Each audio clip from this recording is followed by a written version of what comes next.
Bienvenue, chers amis, sur la nouvelle chaîne Ma famille, ma priorité. Pour ceux qui ne me connaissent pas, moi c'est Coach Emmanuel, je suis entrepreneur.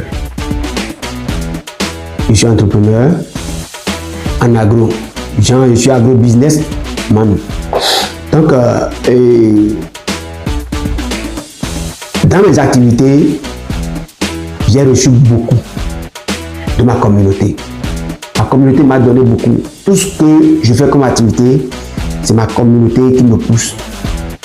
Au point où je me reste devoir envers la communauté.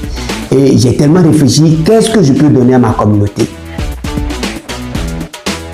Et là, j'ai eu l'idée de créer cette nouvelle chaîne, Ma famille, ma priorité.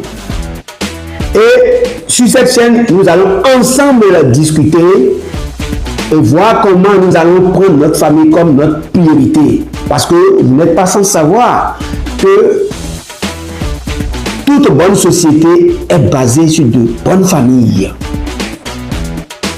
Et dans les familles, si ça ne va pas là, le quartier ne serait pas en paix. Vous êtes d'accord avec moi? Si le quartier n'est pas en paix, l'arrondissement est infecté. Si l'arrondissement est infecté, c'est-à-dire le département est infecté. Du département, nous allons remonter aux villes. Si les villes sont infectées, c'est-à-dire sur tout le territoire national là, serait infecté. Alors, pour que nous ayons la paix, pour que nous ayons des gens bien civilisés, des gens bien formés dans notre pays, le travail doit se faire depuis la base. Et n'oubliez pas aussi que la première institution de Dieu sur la terre, c'est la famille.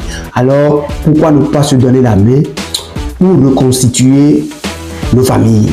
Pourquoi ne pas se donner la main pour recoller les morceaux? Parce que chacun de nous a besoin de sa famille. Est-ce que vous me suivez bien?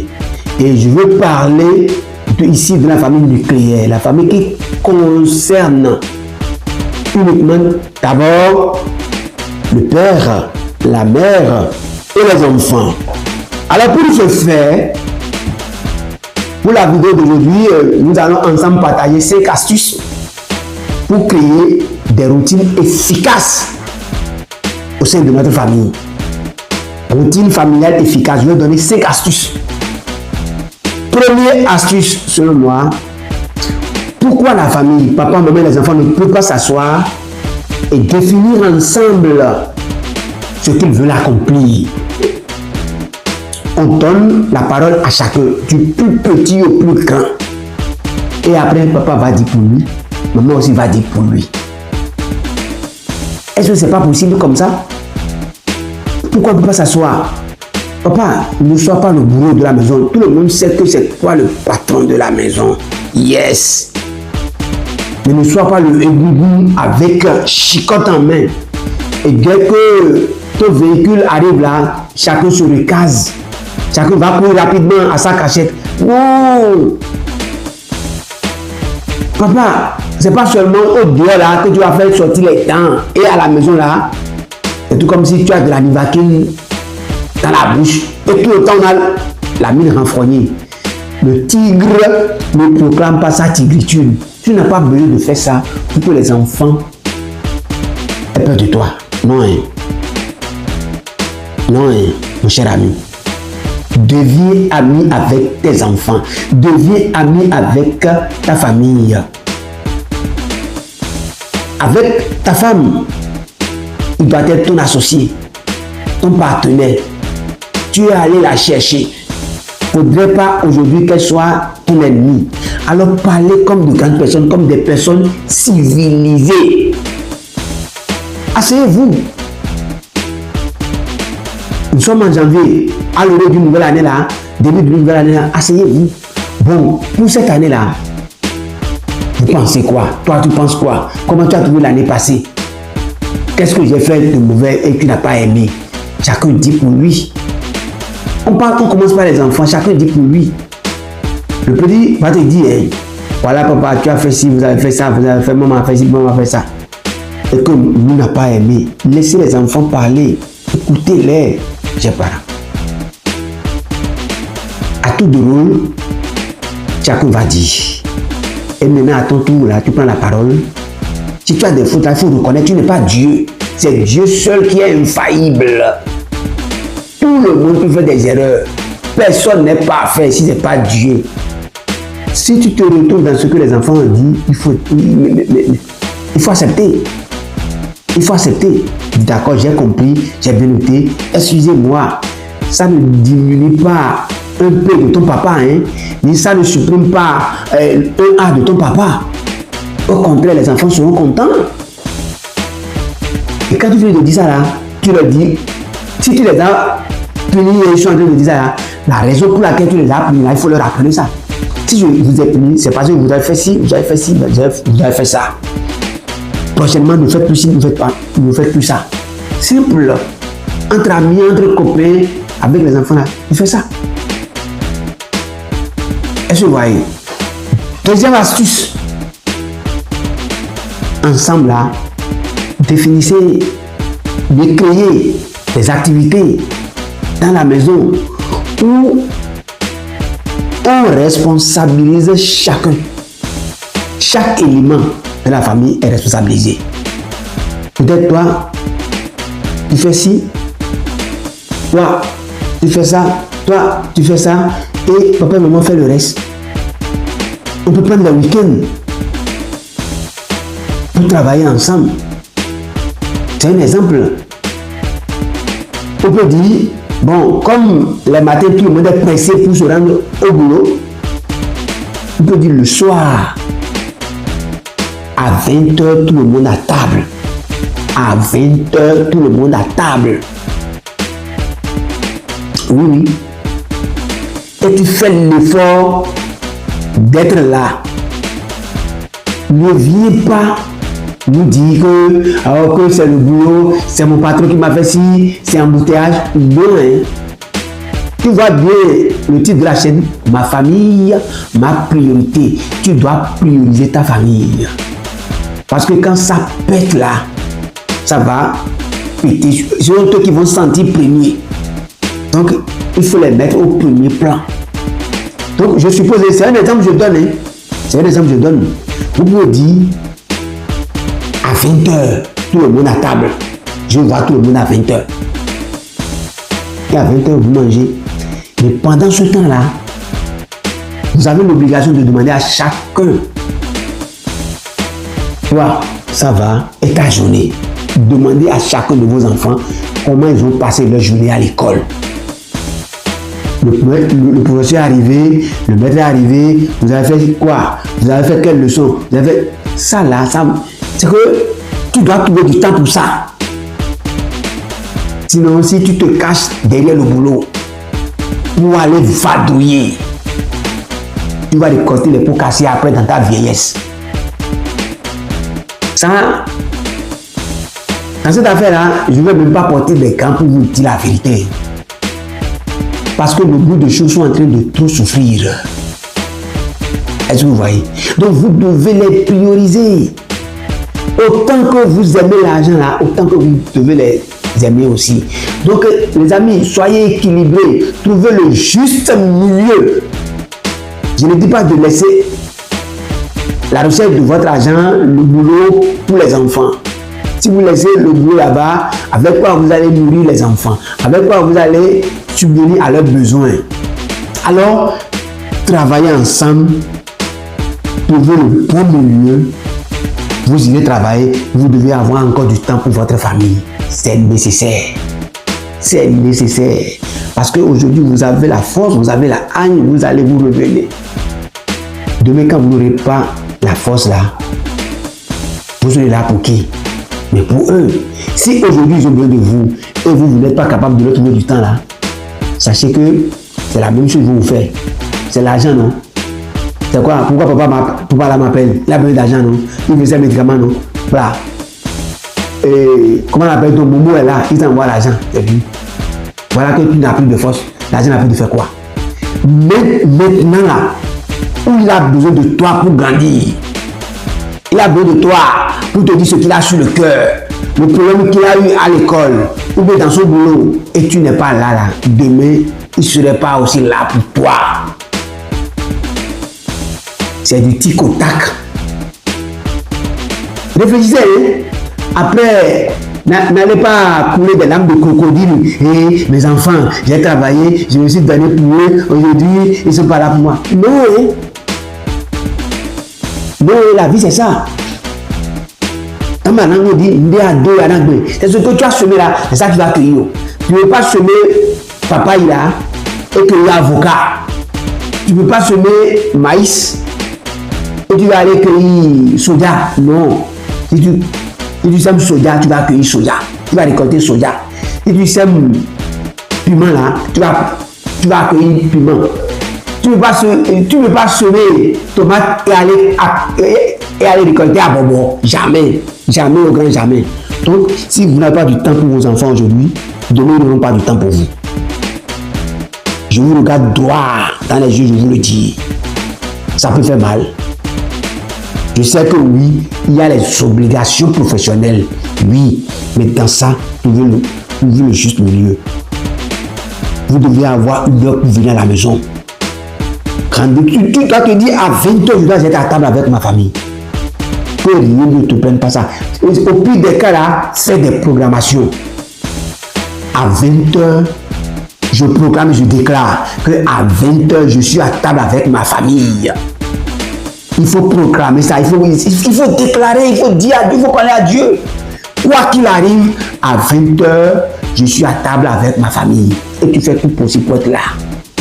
Et pendant ce moment de communion là, vous allez tisser les liens de famille.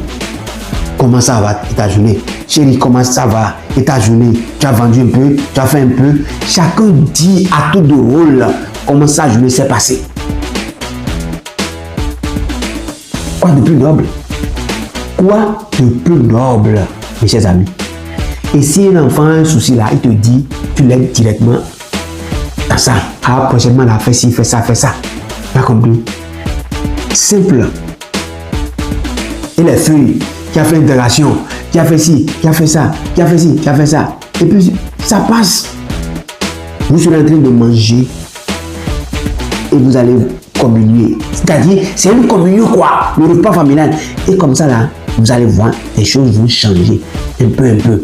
Comme ça, vous pouvez retrouver les enfants, discuter avec eux, savoir ce qui va, savoir avec qui ils sont en train d'être amis à l'école, tout ça là. Vous devez savoir tout ça là. Si possible, ayez du temps pour contrôler les cahiers. Ouais, parce qu'on n'a plus le répétiteur. Le répétiteur ne peut pas remplacer les parents. Le répétiteur, lui, c'est un vacataire. Il vient pour 2 heures. Il est là, il regarde la montre. Après 2 heures, il est parti. Des fois, il n'a même pas le temps de voir si les enfants ils ont appris les leçons. Parce qu'il doit faire les 2 heures ici, aller encore dans une autre maison, aller faire 2 heures encore. C'est pas parce que tu as pris le répétiteur que le répétiteur n'est pas le papa. Les enfants disent ça, le répétiteur, c'est pas mon papa. Le répétiteur a fait pour lui, il est parti, mais j'ai besoin de mes parents. C'est ça, c'est très important. Et après, troisième astuce là. Pourquoi ensemble ne pas faire un programme, ne serait-ce qu'au moins une fois par mois ou bien plus, une fois par quinzaine, faites des sorties en famille. Faites des sorties en plein air avec ta femme et tes enfants. Même si vous n'avez pas besoin de beaucoup de budget, de beaucoup d'argent pour faire ça. On n'a pas besoin de grands moyens pour faire plaisir à ses proches, à sa femme, à ses enfants. Non. Mais vous devez trouver du temps. Si c'est le salaire, tu vas me dire tout le temps là, vous ne faites que parler du salaire, des moyens là. Faites l'effort dans ton salaire là. Allez, enlève un peu pour aller faire plaisir. Madame aussi, enlève un peu pour elle. Si elle n'est pas salariée là, si elle est vendeuse, elle est commerçante là, elle-même va aussi enlever un peu. Et puis après 2 semaines là, vous sortez avec les enfants, surtout les week-ends.